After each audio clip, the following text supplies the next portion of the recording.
If you're an Eskimo, don't try to be an elephant. I don't even know what that means, but there's a lot of stuff there. There's a lot of stuff there, man. Amen. I'm a food blogger growing my own audience. It's growing fairly healthy. Good for you, man. Congratulations. Thank you. And I met it with another food blogger who's actually way ahead of me in the game in terms of he's got his own community site, he's got a very successful blog. Do you hate him? He's packaged him. Well, I was kind of jealous, yeah. So good. That competitive fire is the key. If you weren't mad at him, then you'd lose. So we started talking. And, do you really hate him, though? I was trying to figure out more reasons to hate him, so that's why I invited him for lunch. Good shit. Yeah. So we, he's written a couple books. He's got his own community site. He's, a guy that I would say is doing very well. He's teaching a class, for the new school. Yep. And we started talking, and he's like, "It's great. It's the fact I'm not making any money. Right. I can't figure out how to commercialize it." So you have an audience. What's the difference between guys that are growing a big audience? Yeah. Between what you're doing in terms of making a big commercial? So I video blog on GaryVee where I do my business stuff outside of Wine Library TV, and by far, multi-million views. The best video I ever did. I was so tired of that question, right? How do I make money? That live, straight from the hip, I drew up a scenario. I was just taping and I said, here's the scenario. I'm starting a beer blog. I don't have any audience. Zero. But I'm starting a beer blog. This is what I want you to do. So I turned around and I went to Google and I typed in beer. All right? You guys heard of Google? It's a big site. All right? I typed in beer in Google. And I don't know if you know this about Google, but there's lots of ads on the right side. And I said, you see all these fuckers? All of them want to spend money on the internet to get customers. So I picked the first one, and I went to his website, and I got to this cheesy-looking, beer glass website, and I found the 800 number, and I called him on speakerphone live as I'm taping. And I called, and some guy answers. I'm like, hey, my name's Gary, I have a successful wine show, and I'm thinking about starting a beer blog. I see you advertise on Google. Would you be interested in buying some ads on my show? Because I'm going to be talking about beer. But again, and beer that's people because watch. he knows. He already built his So what happened reputation. next He with could do Gold, that. which is the real reason the video's been watched so much. This guy with this awesome southern accent goes, yeah, that sounds really interesting, and do you know about that Google? This is exactly what he said. He goes, that Google's got like 10,000 people on it. It was unbelievable. I was like, yes, sir. And he's like, but yeah, when you're up and running, send me the link. I'd love to throw $100 your way or something. Try it out. Now, $100, I get it, right? But here's the bottom line.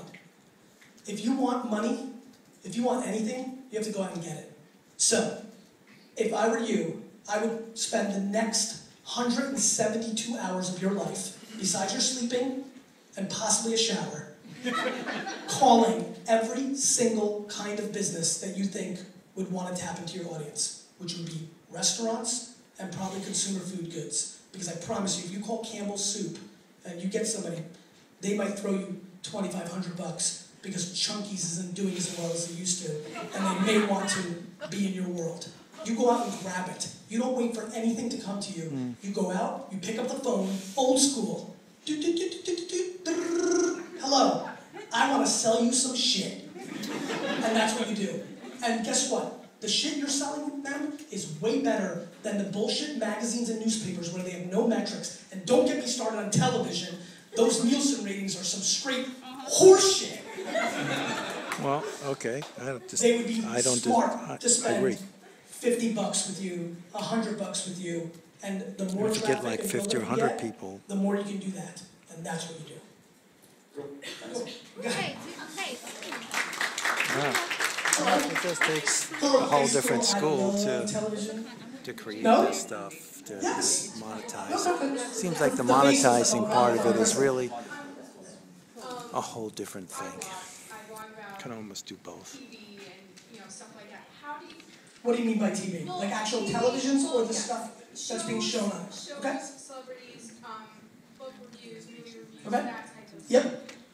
My question is, in your language, how wine that you hate and that you hate to write about? Like, there are things that are related to TV and movies that I hate to write about.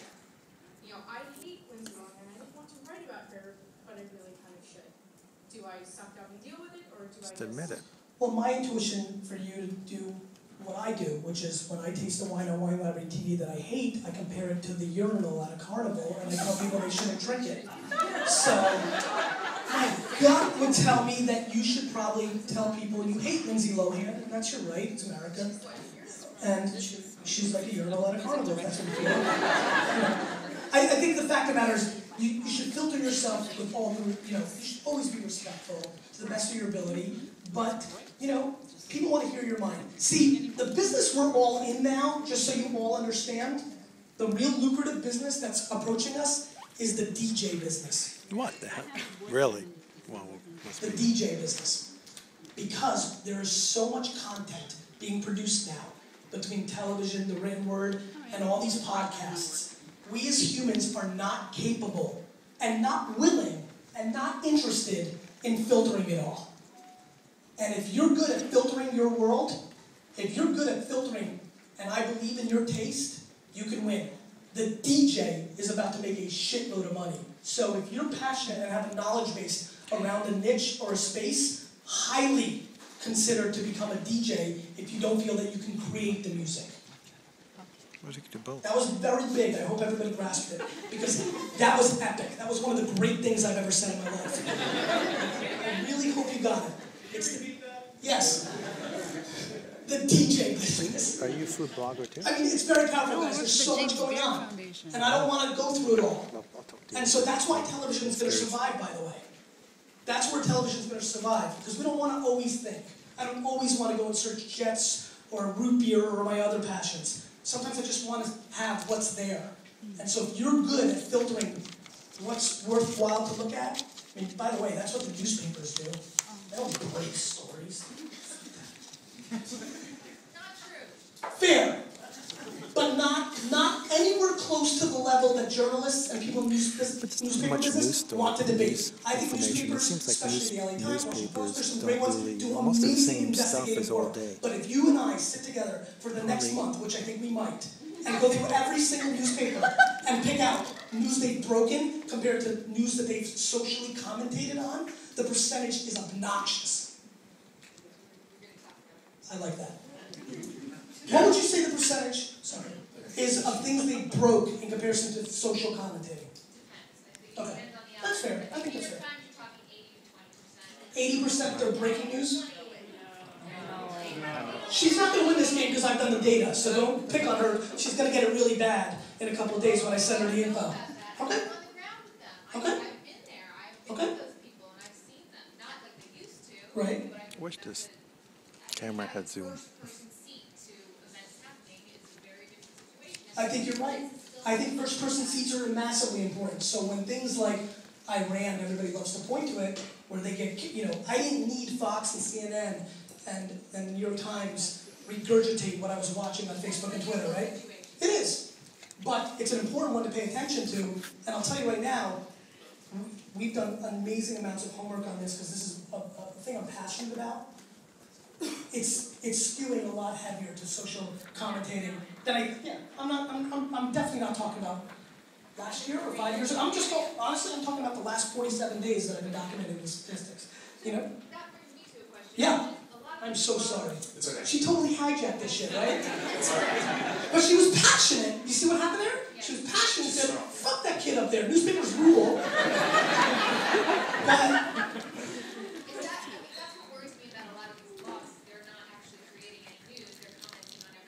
and I would debate a lot of newspapers do the same. But that being said, and television more than newspapers. Definitely. But that being said, I would tell you don't need to fear, because if they're not bringing value, people will not read it. The funny thing is everybody's so worried about, but this is not gonna. I promise you one thing. There's been 1,750 wine shows that have come out after my Nightline piece that said I was the greatest and all this, right? None of them are around now, because if it's not good, nobody's going to consume it. So when I hear people saying, this is bullshit, the citizen journalists suck, don't worry, they're going to weed themselves out, because nobody's going to continue to write for 2 years when 7 people are listening.